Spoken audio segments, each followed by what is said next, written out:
విశాఖలో అంతర్జాతీయ drugs స్మగ్లర్లని arrest చేశారు. పరవాడ పోలీసుల అదుపులో 5గురు ముఠా సభ్యులున్నారు. ప్రధాన నిందితుడు అజ్మల్ ఖాన్ కి ఇంటర్నేషనల్ డ్రగ్స్ స్మగ్లర్స్ తో లింకులున్నట్టుగా గుర్తించారు.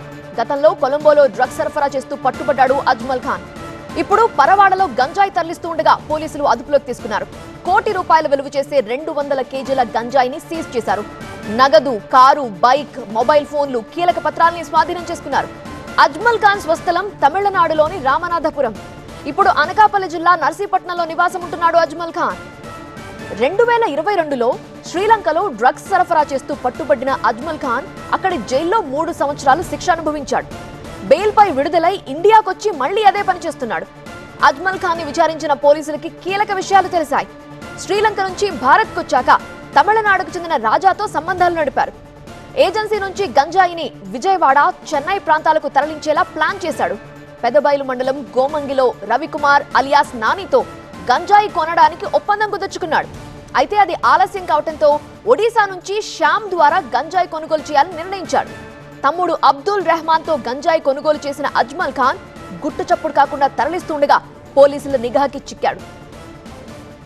పరారీలో ఉన్న మరో 2 నిందితుల కోసం పోలీసులు గాలిస్తున్నారు. హవాలా లావాదేవీలు, అంతరాష్ట్ర డ్రగ్ నెట్వర్క్ పై దర్యాప్తు కొనసాగుతోందని జిల్లా ఎస్పీ తుహిన్ సిన్హా తెలిపారు.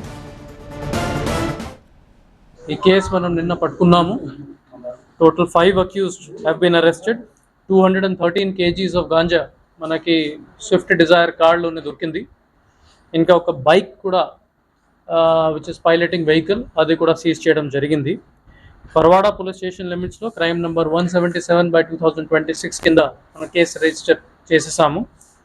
ది ఫర్దర్ ఇన్వెస్టిగేషన్లో మనకి ఏం తెలిసింది, మెయిన్ అక్యూజ్ ఇందులో అజ్మల్ ఖాన్. అతనే